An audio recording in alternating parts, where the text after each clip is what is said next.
મંગળવાર 28 એપ્રિલ 2026 ઉપલી મેળીનું મનન. આપણે જે થોડું આપીએ છીએ. બાઇબલ વાંચન યોહાન 6:1-14 કલમ વાંચીશું.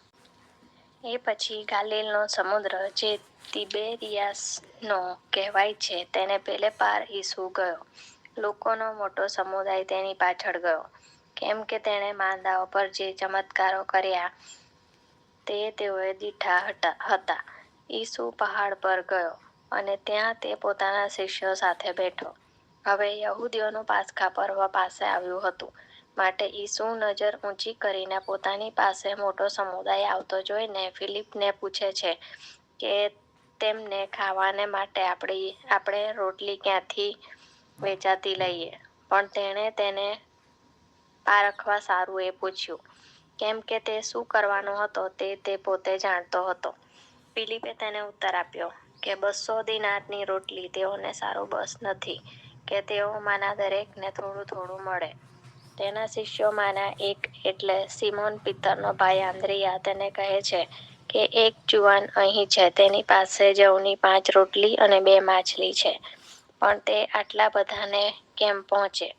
ઈસુએ કહ્યું કે લોકોને બેસાડો. હવે તે ઠેકાણે ઘણું ઘાસ હતું. તેઓ બેસી ગયા અને પુરુષોની સંખ્યા આશરે 5,000ની હતી. ત્યારે ઈસુએ તે રોટલીઓ લીધી અને સ્તુતિ કરીને બેઠેલાઓને પીરસી. માછલીઓમાંથી પણ જેટલું જોઈતું હતું તેટલું એ જ રીતે આપ્યું. તેઓ ધરાયા પછી તે પોતાના શિષ્યોને કહે છે કે કંઈ નકામું ન જાય માટે છાંડેલા કકડા એકઠા કરો. તે માટે તેઓએ તે એકઠા કર્યા અને તે જવની 5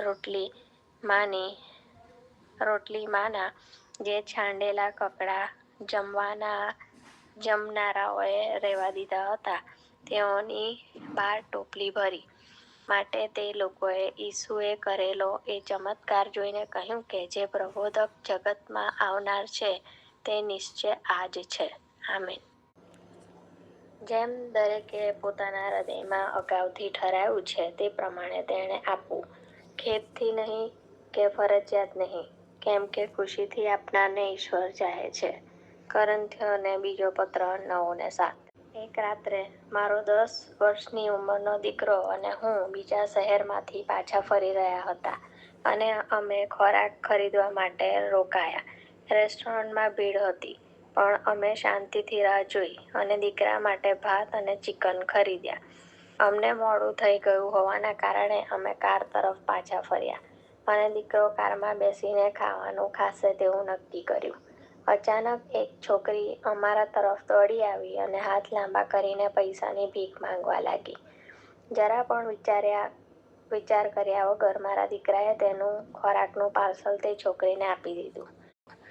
એ ક્ષણે મને બીજા ઉદાર મનવાળા છોકરાની યાદ આવી કે જેણે પોતાનો 5 રોટલી અને 2 માછલીનો ખોરાક ઈસુને આપી દીધો કે જ્યારે 5,000 ભૂખ્યા લોકોના ટોળાને જમવાનું હતું.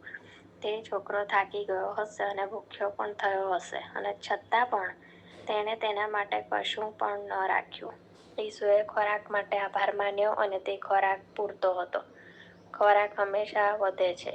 ભારતમાં રસ્તા ઉપર રહેતા બધા બાળકોની કે આ બાળકની બધી મુશ્કેલીઓનું નિવારણ અમે કર્યું નથી.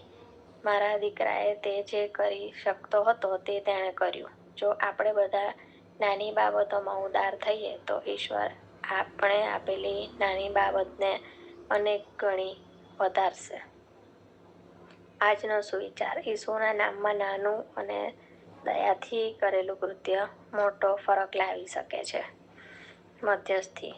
ઘર વિહોણા અને શેરીઓમાં ભીખ માંગતા બાળકો માટે પ્રાર્થના. વાલા ઈશ્વર, અમારી પાસે જે કંઈ છે તે આપવા માટે થોડું પણ છે તે બીજાઓને આપવા માટે મદદ કરો. પ્રભુ ઈસુના નામમાં આમેન.